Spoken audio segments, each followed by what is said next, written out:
Y'all know what it is, y'all. It's your boy Philly, aka Philly Boy One Day, aka your mama's favorite African, and we got the goddamn final class of Streamers University. The only reason why I'm tuning into this one, and I've been staying loosely updated with it, is because I was seeing the fact that Agent was actually spitting some real game. Like, there was some other jokey, kind of not really serious classes, but I saw some real clips of Agent really dropping some gems, so we got to get straight into this, because I know this boy dropping some knowledge.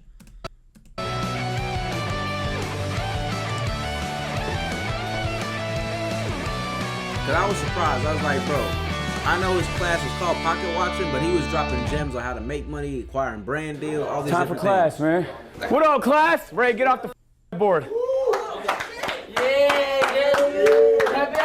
And if you just came in, take a seat, take a seat. It's gonna be a good class if you guys really wanna learn. I'm excited, bro. I'm really excited. I hope you guys take something away from this. So look, today's class is gonna be dope. I'm really excited because we learned so much creating content, and rarely do you get a chance to share it. We all have learned something from the videos that we've created. So I'm gonna share what I've learned. At any point, you guys can also try and share what you've learned. Take something away from what I'm about to say. There's gonna be some gems that's gonna help you elevate your content, no matter what type of content you do, okay? Type of I am, man. I like to start my classes with a little pop quiz. With a pop quiz, man. So we're gonna pass around some papers and just answer them honestly. It's okay if you're wrong. We're gonna help answer some of those questions by the end of this class. So chat, just so you guys can see the pop quiz. It's pretty simple. What is the best stream camera? The minimum viewers to stream full time? Most important metric for YouTube? Most important metric for Twitch? Okay, hold on. Best stream camera? Ooh, I don't even know. I'd probably go with the... I'm gonna probably say the G7X, because I know that's what Kai started with. Minimum viewers to stream full time? I think you need 50, right? It's not even that much. Like, I mean, actually, no, probably 500. I think it's 500. 500. Most important metric for YouTube? Ooh. I don't know. I mean, I'm gonna probably go with the watch time, I think, because that correlates to ads. And then most important metric for Twitch gotta be concurrent viewers. That's what I'm gonna go with. Those are my answers. You guys got 30 seconds. Yo, Ray. Hey, man. Who? Did you come to Streamer University to learn, or did you come here to socialize? I'm gonna say. I mean, shit, he already a successful streamer, so I mean. No, I'm not. He don't even need to be there, really. DCBB. You're wrong. It's DCBB. Holy smokes, every answer was wrong. Every single one, you're 0-4. On God, yeah. Never mind. Yeah. So look, for the pop quiz, wow. On question 1, if you wrote A, Samsung Galaxy S25 Ultra, you are correct. Damn. You are 100% correct. Right, it's way better. If you do phone streams, it is. You know, Sony A9 is a photography camera, Ray. You wrote the Sony A9. That is a photography camera that from 5 years ago, my nigga. I said a Canon.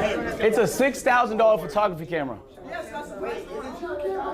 It is not the best for streaming. For B, if you wrote, for 2, if you wrote B, you are correct. If you wrote B, you are correct. 50 is the minimum viewers if you want to do it full time. You just have to optimize the 50. So just because your viewership is not sky high doesn't mean it's not possible to do it full time. It just means you have to optimize the 50. For question number 3, if you wrote C, watch time is the most important metric, you are correct. You feel That's me? law, YouTube law. Watch time is king. 4, if you wrote concurrent viewers A, you are correct. Yeah. What you know about that? All right, so yo, pay attention. Okay, I want to do some basics because there's gonna be some smaller streamers in here, but it's gonna be a lot of stuff that's not. Damn, look at that. Okay, so 30K for the TVU bag, the lot. Oh my God. See, I know that's like a real good investment though, because that's how you be doing the IRLs of the best quality. We gonna get there one day, y'all.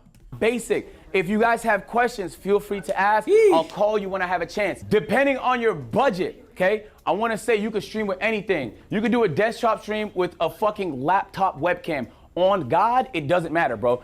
Many of the biggest streamers from like Aiden, Kai, they all use simple cameras. Just like it could be grainy shit, it doesn't matter. People do not value quality when it comes to, if you stream in 4K, you won't get a single additional viewer as a result. I really want to clarify that because some people feel like the tech is what holds them back. If you're at a $1,000 true. budget, Very the true. S25 Ultra is the best. I think it's a little more than $1,000, but for a $1,000 budget. For a 2.5, it's gonna be this Live View backpack. It molds together different connections so that you have a stronger overall connection. It's more expensive, but you can connect it to a bigger body camera. So the overall price is gonna be a little bit higher, but it's going to be worth it. Now, if you're a big streamer, there's no reason why you don't get this one. Yeah. I don't know how new it is because we just got it 4 months ago, but it's cracked. Like, it's prioritized data. I don't lag, basically, and it's so hard for me to lag.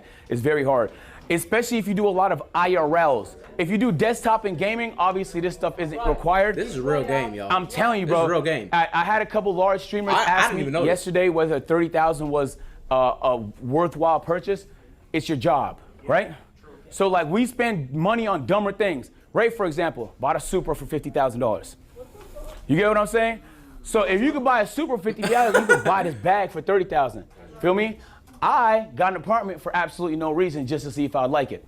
So keep that in mind. You spend money doing dumb shit. Why not spend money investing in your business, in bro? yourself. I feel like we get stingy when it comes to shit like this, but then we spend bags on shit when it comes to luxurious stuff, Louis Vuitton, this, that, the third. This is what's important. Just remember that. Because people care about appearing a certain way for validation. The best investment you can make is in yourself. I'm telling you right now. When I get the moolah, we getting this kind of stuff. The cars and stuff, that could wait. Once we really up, then we can start doing it and having fun and going, free roaming life. But we got to start making the investments. I can't wait till I can get that kind of stuff. All right, let's talk But I Twitch don't need it right discovery. now, Who though. here streams on Twitch? Okay, we know Twitch has no discovery. It's unfortunate. It's really challenging to get new people to see your content. Unless they're browsing on the huge tab of thousands of other streamers in your category, and then why pick yours? You can't put a thumbnail up there. It's very hard to get noticed. So it truly is non-existent. The way people get discovered on Twitch is through other platforms. If you're big on YouTube, especially if you're big on TikTok. Do we have anyone whose primary platform is TikTok? This is your opportunity. Shit, mine's TikTok is the Instagram right best now, way and TikTok. for new people to see your face. You're going to want to transfer those people over to your stream. So followers per hour is the only kind of relevant metric I've seen on Twitch. So just remember, like, you want people to follow. It's not a pointless metric. It's not an empty number. It's the only kind of relevant metric. I don't know how true it is because obviously I'm not an engineer, but many people have said that's how you end up right over here. If Twitch noticed a lot of new people is following your channel, they're way more likely, even if you're not being followed, to put you on the list of people over here, which means there's a form of discovery, even though it's very challenging, that exists. I would say, like, collabing, meeting people and stuff like that is super, super essential. This is as good as it gets, unfortunately. Maybe that changes one day, not right now. YouTube discovery. This is where the opportunity lies, ladies and gentlemen. I'll be honest with you. This really, you could do 10 classes on this and not completely tell the whole story. So it's not, I'm gonna be summarizing a lot, but watch time is king. I'm gonna give you some examples. So 2 recent videos I uploaded to my channel, most expensive Pokemon card opening. This is what I would call a low appeal video, right? Even the thumbnail kind of insinuates that it's a reaction more than an actual opening.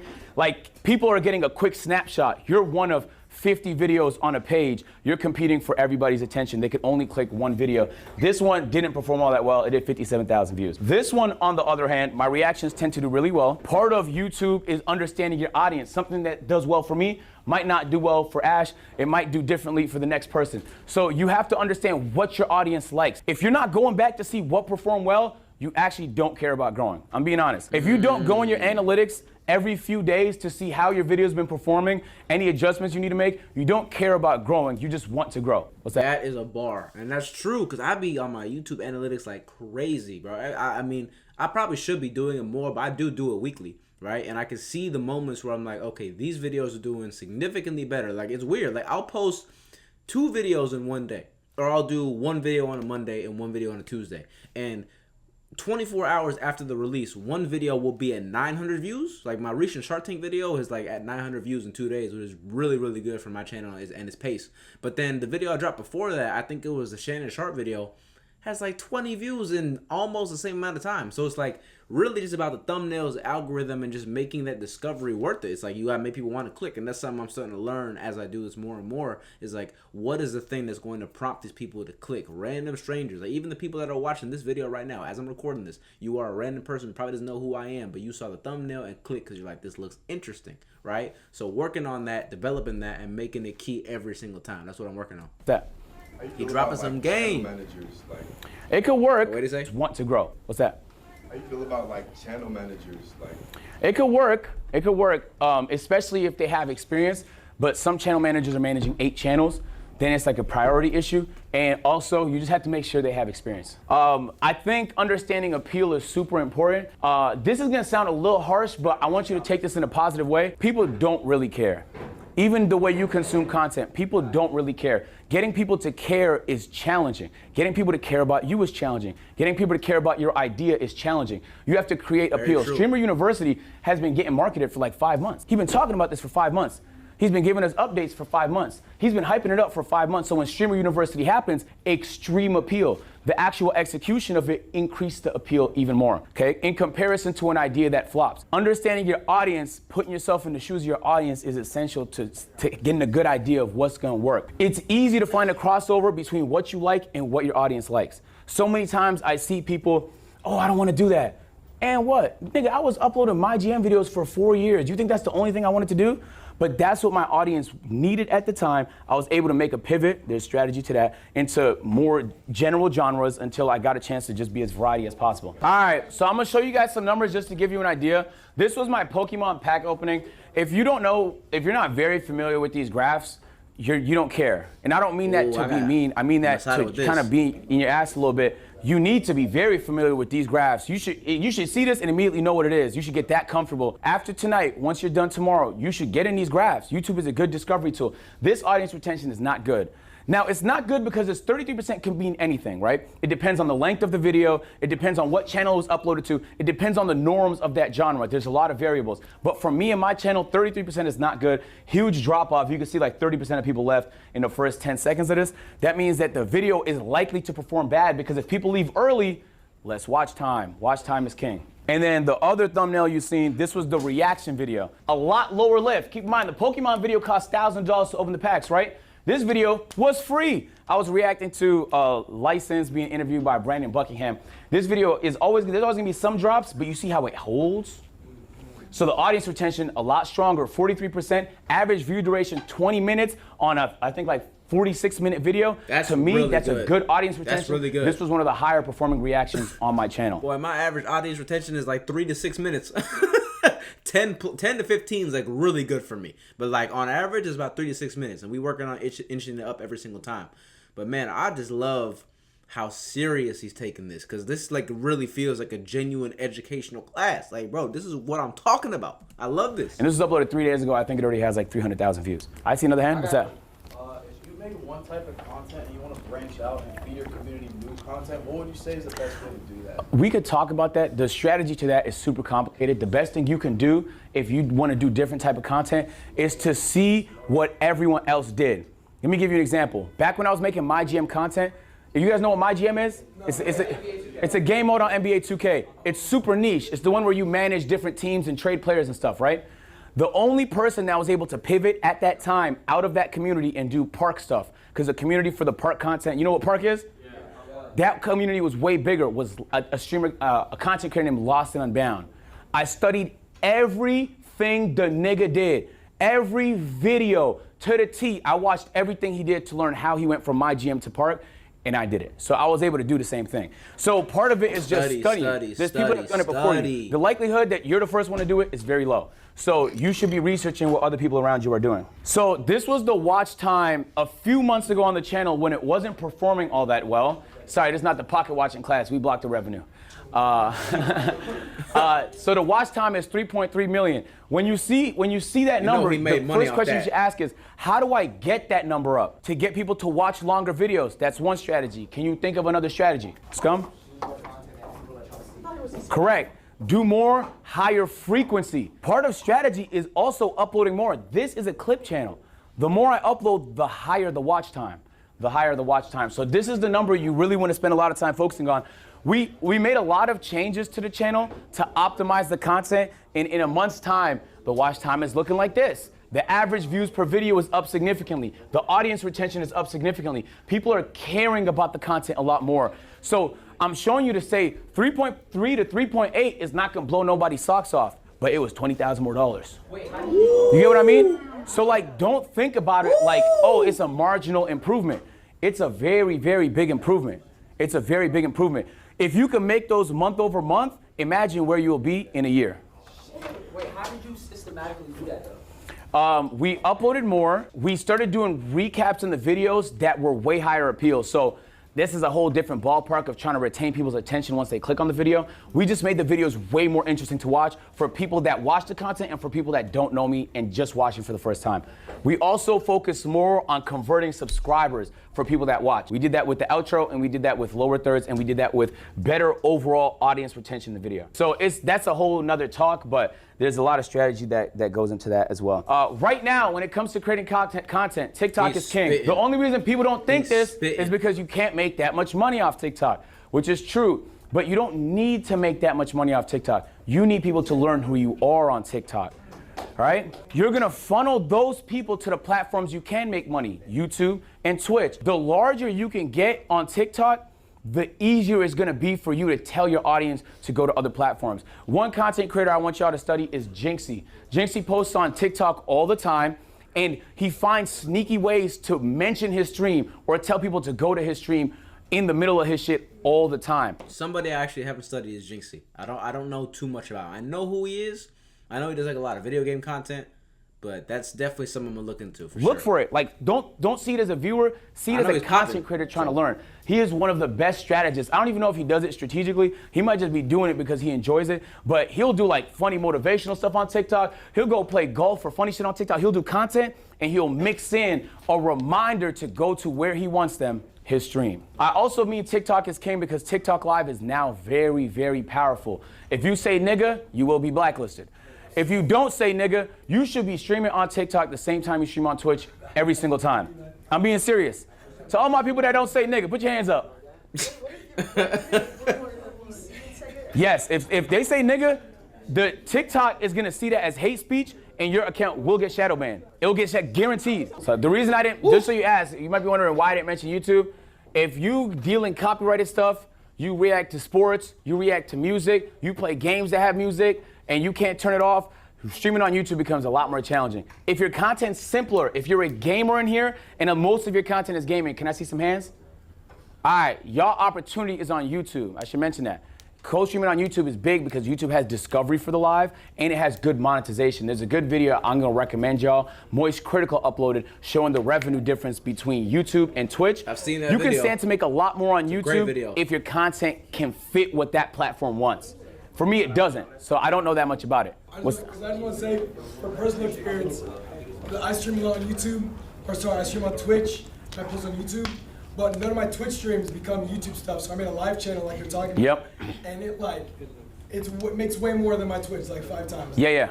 It's crazy. That might change the more your ads go up on Twitch. The more your ads go up on Twitch, it might be the case that your Twitch will make more than YouTube, but it depends on the streamer. Hold on. Yeah, I was so back and forth about it, and I think I came to the conclusion I'm probably gonna do that too, where I stream on Twitch, but I just do everything, like I put all the clips and the VODs on YouTube, because when it comes to music and in real life stuff and all these other copyright issues you gotta deal with, I feel like it's too complicated. Realistically, I definitely would have liked to do only YouTube. I feel like that'd be really ideal, but I know that's probably not gonna work for me.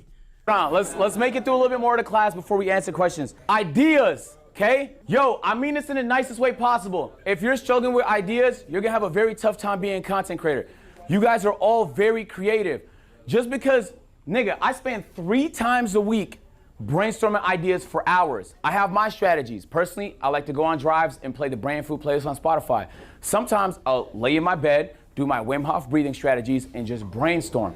It really depends on what you're into. Like, I have my preferences. You should be brainstorming all the time. I mean, all the time. At night, after every stream, me and my team talk. We talk ideas, we talk what's tomorrow, we talk what's next week. You should be brainstorming so much you have thousands of ideas. I'm not exaggerating. He's right. I leave my ideas on a notes, and then on each of my notes, I'll have like, oh, Saturday, I'm opening Pokemons, I got reacts, and then I'm working on the backyard. We're doing some construction to the backyard. Sunday, we were supposed to bury a TV with Ray, and then we mounted Ray's TV. Monday, we got a slow-mo cam coming to the house, we got confessions, we got whatever. So this is what I do. So if you guys watch Kai's streams, you know he has a big whiteboard. He likes to put his ideas on a whiteboard. I'm saying that to say, you could have whatever strategy you fucking want, it just depends on you, but make sure it works for you. You're gonna have an idea, and the next person's gonna do it before you. That's tough, it happens. Yeah, bro, I ain't gonna lie, there's a quote, I'm pretty sure Michael Jackson had it, right? Where he was in the studio, and this is like some goated stuff right here. He was in the studio, he was stuck on a song, he was trying to come up with an idea, like he had the rough idea in his head and it was like loosely getting put together, but he was in the studio for hours trying to cook it up. Engineers were getting tired and they were just telling him like, yo, like MJ, like let's just rock with it tomorrow, bro. We could do it tomorrow. We trying to go home, sleep, eat, whatever it is. We've been doing this for a while. Let's go just cook it up tomorrow and start over. And then Michael Jackson said word for word, he was like, if I don't finish this now, God will give this idea to somebody else. That is probably one of my favorite quotes all time, bro, because that is so true. And I've experienced it. There have been times where I literally will come up with ideas for like funny skits or videos, whatever it is, for TikTok, Instagram Reels, and then I'll put a pin in it, right? I'll put it in my notes pad, but I don't really execute it in the time frame that I want, like ASAP usually. And then I will see, I swear to God, I've seen multiple times people do damn near the exact same idea as if they were in the room with me discussing the idea. It's crazy. So it's like, make those ideas, yo. If y'all saw my notes tab on my phone, y'all would think I'm some maniac, or not maniac, but y'all would think I'm some writer. Like my shit goes deep. So get that notepad, bro. I'm saying that's important. That's tough. It happens. So when you have ideas and you're passionate about it, jump on the idea, man. Don't wait so long before jumping on the idea. There's so many content creators that might jump to it before you, and you should be the first. How do you get the creative drive to come up with an idea? You should just always be doing it. You don't even need to feel creatively inspired. You should be like, oh, damn, at 10, I'm brainstorming. You know? For me personally, I like brainstorming with people. Sometimes I'll invite Caleb and Chris into the room and they don't talk. I just yap. And eventually my yap will trigger an idea from them, or I'll come up with an idea. That's actually the number one way I come up with ideas. That's how I came up with the Pokemon Go Marathon, which I'm doing in a few weeks. I'm really excited for. So yeah, very excited for that. So I'm saying that to say you can come up with whatever. You can have an app that helps you organize shit if you want to. For me, my phone is easy. It's accessible. This is what I do. I'm gonna show you guys some examples of streamers, just so you guys can do the same when you go home. Queso is amazing, bro. Yep. Queso started on TikTok. He blew up on Insane. NBA 2K content.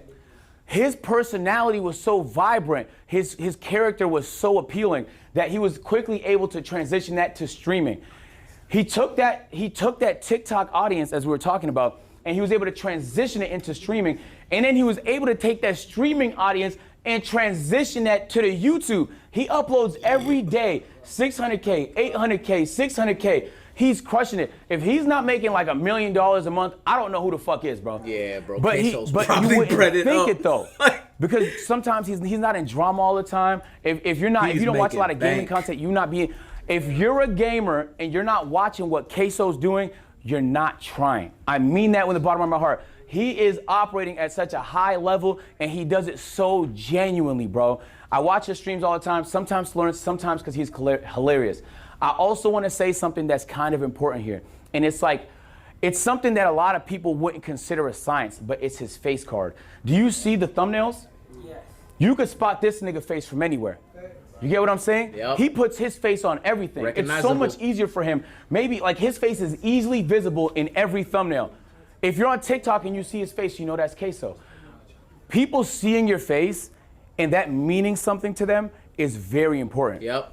When they see Ash face and they know, oh, he does this type of content, what do you want to be known for? Your face should immediately translate to the general audience as something you want to be known for. You get what I'm saying? Mm-hmm. And sometimes you're not in control of that. All right, Canel, this is a little bit of a alternate pick. Canel did something really interesting most people didn't realize. This is his second channel, Eugene Dingleberry, okay? Most people grow their Twitch on TikTok, on YouTube Shorts, on Instagram Reels, the short form. He's growing it through YouTube, which is very, very interesting. He's pulling hundreds of thousands views per video on stream clips on his second channel that he's trying to convert over to the Twitch. I think this mode is a little less efficient than TikTok. That's why I think TikTok's king, but it's another way to do it. If you're primary on YouTube, the opportunity's there too. Any platform with discovery means you could be discovered, but then you could also have the power to send them in different directions, different platforms, stuff like that. Yeah, we got to give a shout out to YouTube because I will be real. Their discovery is crazy. Like me even getting thousands of views on shorts or long form videos with me having a couple hundred subs is pretty amazing, bro. I'll be real with you. Like their discovery. Canel did a really good job. I feel like he's a very underrated content creator, and he's the one. I really wish he made it here because I feel like he's one of the people that his content is way better than what people are currently giving him credit for. So shout out to Canel. Ludwig is a really, really interesting case. I was just in a tournament with Ludwig, and he drafted the worst possible team. We got fucking skunked 2 days ago. But he's a great guy, though. He does YouTube-focused streams. He'll spark his stream, mid-stream, start a YouTube video. Hey guys, welcome to YouTube video. Today this is a generic intro. His is gonna be a lot more optimized, but you see the thumbnail. Every part of this thumbnail is by design. This nigga is a master of packaging. He's a master of titling, he's a master of thumbnail, and he does a great job at cross-pollinating his YouTube and his Twitch. He had a YouTube deal for a while where he streamed on YouTube exclusively, and now he co-streams. So he's an example of somebody, including Jinxy, that co-streams, right? Do you see my content as brain rock?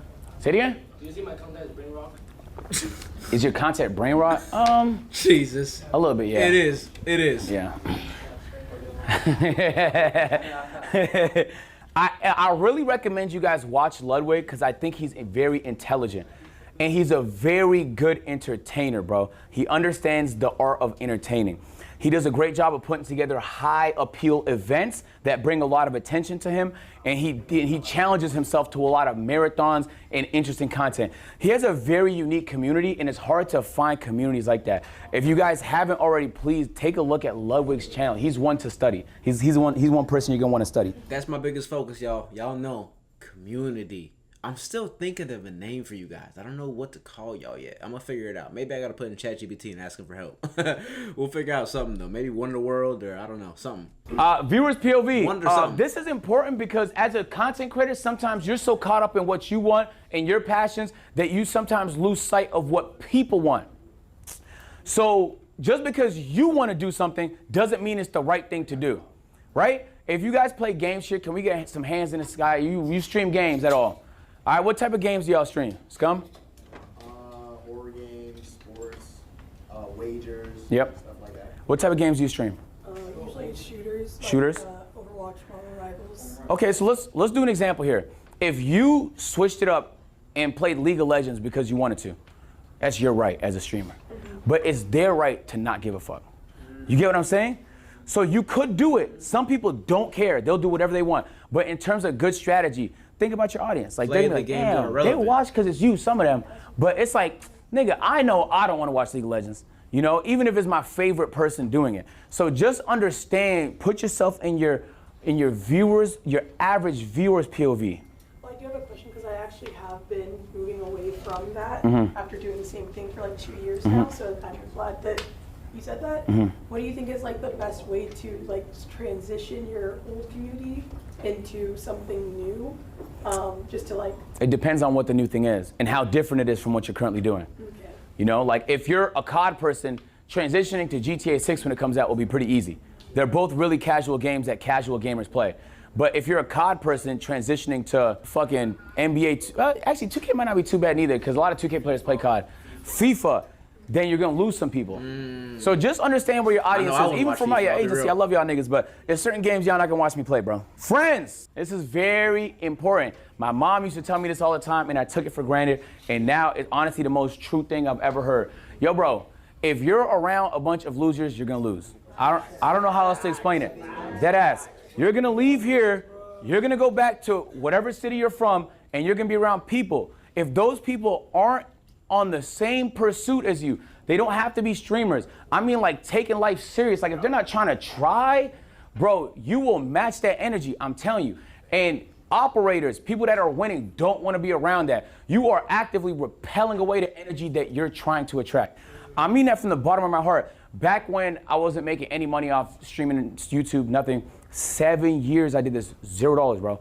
Out of love, I just enjoyed it. I would still be doing it, obviously part-time, but out of love if I wasn't here with this opportunity. But I had friends. We used to get on Skype, RIP Skype in the chat. RIP Skype. RIP Skype. We used to be on Skype. We used to talk to each other every day. Every day we would hop in a Skype call, I would mute and say, yo, I'm about to record a video. Boom, I record a video, I'll come back to the Skype call, play 2K with the guys, grind my players, shit like that. I was a 2K content creator.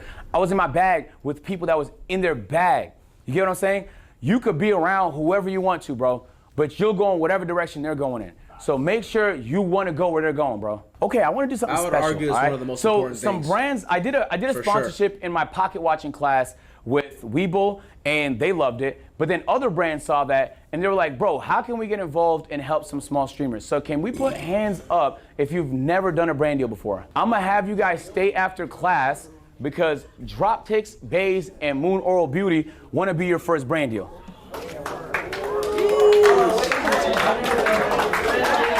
Obviously not the easiest decision to make, you feel me? Because it's not much time to do it, and there's only 3 brand deals to go around.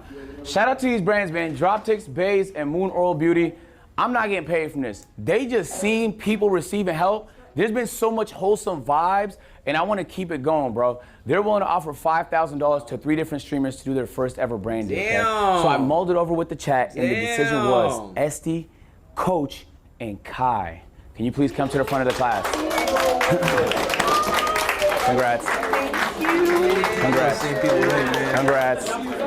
They were all low creators, low creators. So look. I did apply, I got denied. Even if I didn't get no brand deal or nothing, bro. We'll have a conversation about talking points, how to deliver them, and then we'll have some time so you can do that. Or maybe today, hopefully today, on campus. I feel like that'd be fire. So, I mean, which one would y'all rather do between Droptics, Bays, and Moon Oral Beauty? Yeah, I like your. Which one you want? We'll let you choose first. You can take Bays. I'm gonna go Moon. Okay, you want to go Moon? Can you go Droptics? Of course. Absolutely, bro. I love your attitude, man. Thank you so much. Okay, so we'll talk. I'm going to get you guys contacts if you can stay back so that we can spend some time to go over talking points and how you guys are going to deliver and stuff like that. I really want to say a huge shout out to these brands. They just did it out of love. They know realistically the ROI and doing something on a smaller streamer is not going to hit as hard, but they love the idea of opportunity and they love the idea of making people's dreams come true. So $5,000 is going to be big, bro. I really appreciate that. Man, W motherfucking agent, bro. I love that dude, man. That's what I'm saying. He's like the only one outside of maybe a couple other ones that really like took this thing seriously. And that's the one thing, bro. I like wish. Ooh, like I said, bro, I did apply. I did get denied. I really wish I would have been there because I know that the opportunity I would have had to like have my moment would have taken me to the moon because y'all know my personality. Y'all know when I get on that camera, I could do it. But look, God got a plan for all of us, and I believe my time is coming sooner than later. And I feel like what misses you and what happens to you is meant to happen. That's how I look at it. So even though I was a little disappointed to get that denied letter, I'm still motivated, still hustling, still grinding every single day. And we're going to keep it going, y'all. Agent, W Agent in the goddamn chat. I'm going to see y'all in the next video. Love y'all.